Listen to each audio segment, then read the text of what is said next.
All right, cool. Part number 2. We have arrived in the present. We have arrived in 2022 after hearing the history and how deeply rooted our sport is in the surfing culture. We've heard it. We had all these names, these big Hawaiian names that helped growing the sport and helped with the popularity of the sport. And speaking of SUP surfing, how about we stick with the SUP surfing segment here real quick, because I had a piece of SUP surfing in my earlier. Oh, look, we're getting water here. Yeah. Awesome resort Turtle service. Bay taking care of Turtle us Bay, here. thank you. So SUP surfing has vanished from Maui pretty much, and a lot of people, I think, including myself, agree. Like, if it wasn't for the APP, there probably weren't a real SUP surfing of anything.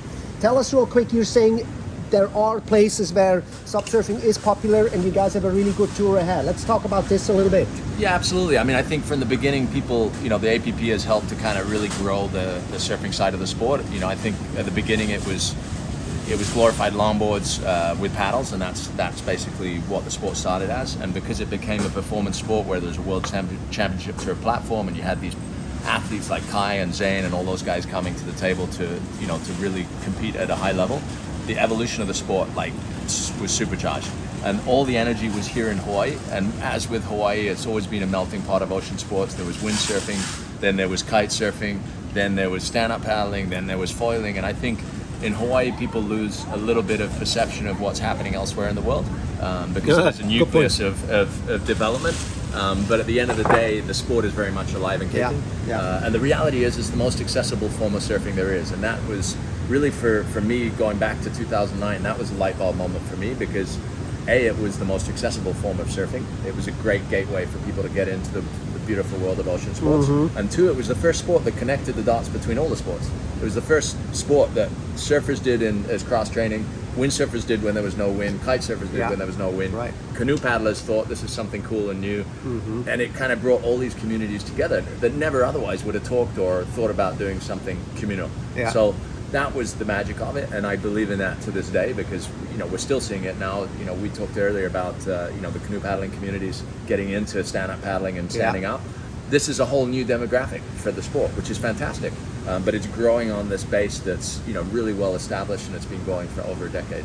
Yeah. So I think I think from a surfing perspective, particularly in Brazil, like we've seen in surfing now, the U.S. there's so few top U.S. athletes that were competing on the world tour for a while there, and then Brazil, suddenly there was 4 out of the top 5 were from Brazil. Right. We're seeing a little bit the same thing happening in stand-up paddling. You got Wellington Reyes, you got Luis Diniz, you got the Salazars, you've got Lucas Medeiros, you've got all these guys who are phenomenal stand-up paddlers. Kyle Vaj, all these guys. Yes, they do other things. Kyle Vaj is a big wave surfer.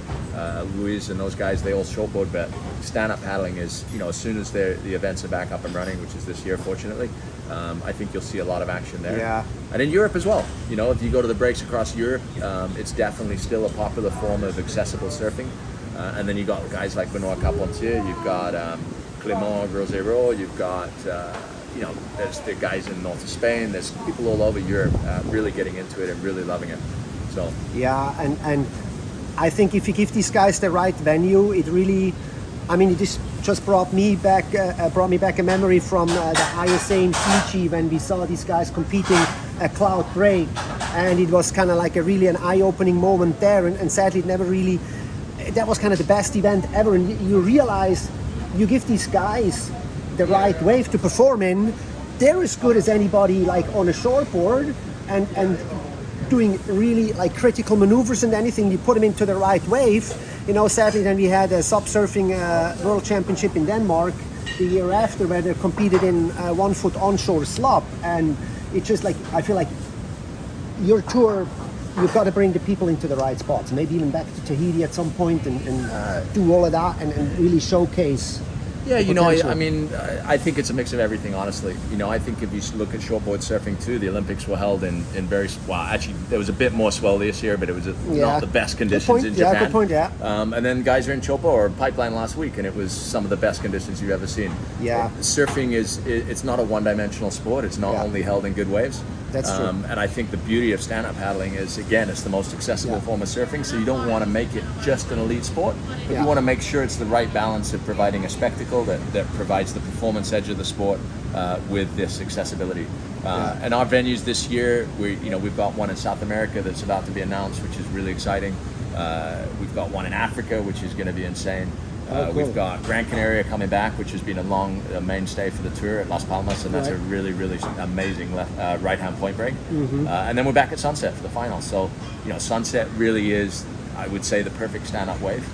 You need to be on a bigger board to really excel at Sunset, and stand-up allows you to be quite high performance on a bigger board compared to surfing, comparatively in terms of size. So, I think it's a great showcase for the sport. But going back to the surfing side of it, I always think it's a mistake to compare, surfing, shortboard surfing to stand-up paddling, or longboarding to stand-up paddling. They're all their own discipline. Yeah. It would be weird to compare shortboard surfing with longboarding because it's a different style of riding. Stand-up paddling has its own intricacies, and it's developed itself as a sport. And some people have gone super short with, you got Luis Diniz doing air 360s and on a 6'8", and a 6'6", and then you've got some of the bigger guys riding like 9-foot longboards.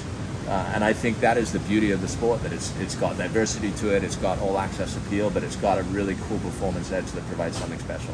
Cool. I'm looking forward to have it all brought back and follow this, and even more so from my point of view, of course. Super stoked to have you back here in Sunset Beach, because then I actually can come and film and shoot, as I'm more living here in this Hawaii bubble and not get to travel outside a whole lot. So anything you guys bring back to Hawaii, I'm super stoked on it. Awesome. Cool. It's an amazing place to be, for sure. So cool. That's the SUP Surfing segment right here. So now you guys know what's going on in SUP Surfing, and we're going to move on to the next part here, and we'll see you right after this.